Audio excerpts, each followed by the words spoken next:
Minorenni stranieri non accompagnati in Italia, il record spetta alla Sicilia con il 42,8%, con conseguenti e inevitabili falle nella gestione del fenomeno. Nell'isola non si riesce infatti a trovare un tutore volontario per tutti. Lo ha certificato il Tribunale per i minorenni di Palermo, che negli ultimi giorni ha emesso una trentina di decreti.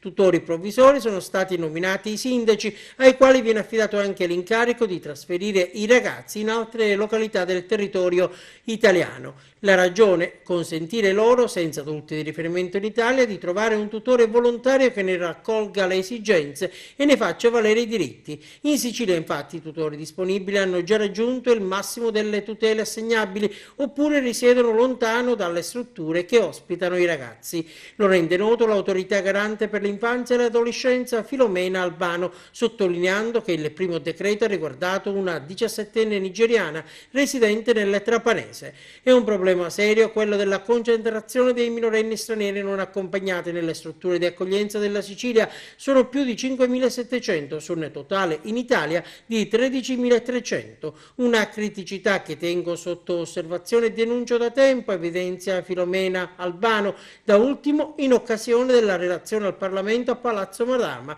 del 13 giugno scorso, pur consapevole che la soluzione del problema va di pari passo con la crescita di un contesto nazionale di accoglienza diffusa e solidale. I magistrati di Palermo, aggiunge, hanno dato una risposta che va nella direzione di realizzare in concreto il superiore interesse della persona di minore età.